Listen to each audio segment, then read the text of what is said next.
Hello, my name is Mandy and this is my Meet the Maker video for the virtual Herts Open Studios 2020. I'm going to talk to you about my sketchbooks, which is the beginning of the design process, and I'm going to give a very short intro and then show you some of my work. My very recent experience doing a degree in design crafts, in which I specialise in ceramics, taught me a lot about sketchbooks. I had preconceived ideas that sketchbooks needed to be works of art in themselves, which they clearly don't, and mine certainly aren't, as you'll see. As students in our first year, tutors were very reluctant to be prescriptive about what a sketchbook should look like, as they are so individual. There is no one size fits all. We were actively encouraged to have a notebook or sketchbook available at all times, including in the middle of the night, when ideas might come to us, to record ideas and inspirations, because even the most fleeting idea could be useful to come back to. We were also warned that once a project was announced, we would be flooded with ideas, and recording them was a good way to stay sane and focused, and it did work. Recording ideas can be in any form you like: actual sketches, words, scribbles on the back of an envelope, so things that you stick in, postcards, samples, photos. I think I've used pretty much all of those. Recording actual work is also important, so you can remember what you've done and how you've done it, so you can replicate it and look back and see evidence of how your idea has progressed to an eventual outcome. I had to share my sketchbooks on a regular basis with tutors and peers so we could learn from each other and get feedback, which is why I'd highly recommend having a group of artist friends through an organisation like Herts Visual Arts to help you develop your work, meet like-minded people and be part of a great network. After all, when you hit a wall, problem shared is a problem halved. So I'm going to just take the video and move to my sketchbooks.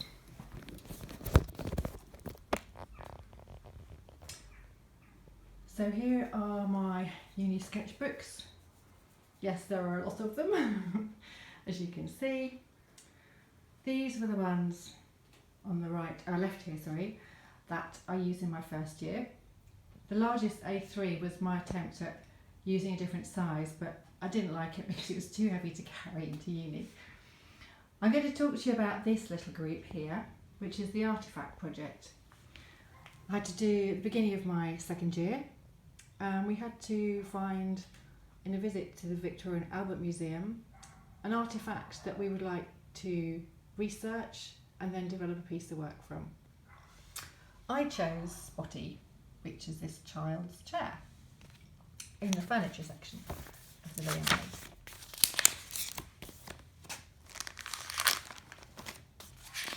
You can see some of the other pieces in the V&A that I focused on. And there's the chair, made of cardboard. In the 1960s it was made of recycled cardboard, which is very innovative. So I did quite a lot of researching, Googling on the internet, finding information about the artefacts and looking at how I might move it on to create my own piece of work. I did various sketches, thought about how I might remove things, take things away, turn things upside down, and made some paper maquettes, which are small versions of things that I might want to do, and clay versions, and more sketchings of designs that came into my head. Working with different types of clay, lots of scribbles. I have very untidy writing. More clay ideas, and you can see how I've just sketched and added bits in,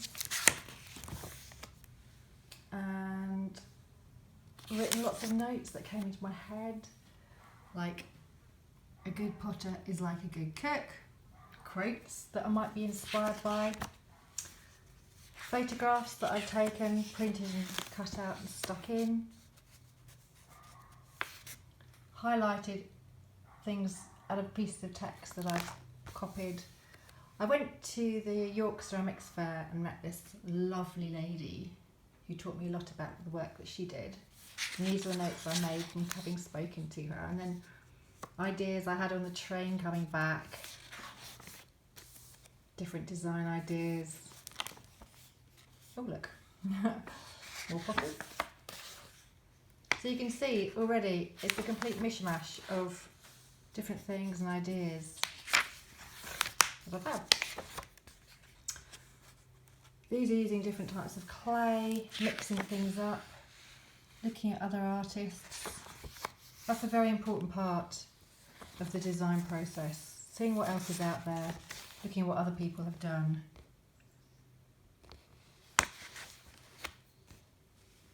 This is Karina Ciscato, fantastic ceramicist. Other people really inspire me. There's such a wealth of talent. So I started making things and at the same time looking at other people's work, trying to get inspiration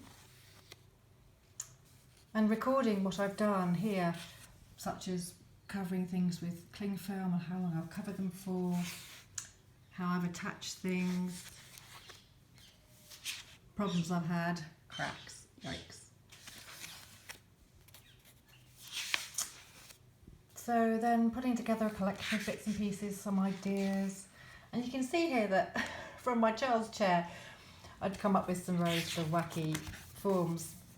This is information I had about glazes, and again more sketching, more ideas, design ideas, things that might work or not work. Oh yes, and using plasticine as maquettes. There we go. Travels, different galleries, and then moving on to building up different things. Oh, that was a progress review.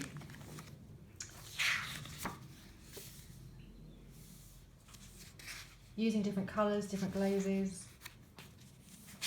what worked, what didn't work. You can tell that was late at night. Going a bit wacky with blue and green, different colours, experimenting, looking at other artists again, and building up my own ideas.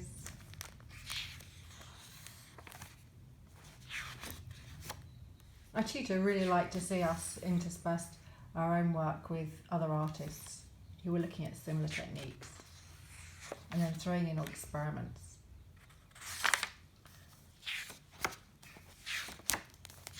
If I move quickly on, I can show you some of the finished pieces I came up with originally, which the tutors were happy with, but then I struck on this one evening and I worked on my little horned things that I'd created and turned them upside down. And the tutors really like this, so that's in the end what I presented for my final year, final term, and yeah, got a really good grade for this. More pieces of work, recording again, and then taking things forward. So extending the tubes, making long, tall planters, as I called them. Practicing photography. And these are my final pieces that I submitted in the end as a progression from my child's chair. Once you finish, you carry on looking at house plants, looking at how I might incorporate house plants into my planters, and lots of research still, and how else I decided to possibly take it forward. And you can see here, I decided to go to the Columbia Road Flower Market to have a look at the different plants that might work, which I really like, these string of pearls. So I I tested different glazes, and in the end came up with these. So you can see how from my child's chair I had a final outcome, and I can show you it's still going. The string of pearls is getting even longer now. So that's it. That's just an insight into the design stages and a massive sketchbooks, and yeah, there we go. Thank you for listening. So as a postscript, if you would like to browse through some more of my sketchbooks, look at some of my other final outcomes, see my place of work, or just chat over a cuppa about ceramic techniques, or maybe thinking about how you might take a degree at the University of Hertfordshire, then please email me from my website contact form and suggest a time in these first couple of weeks in September.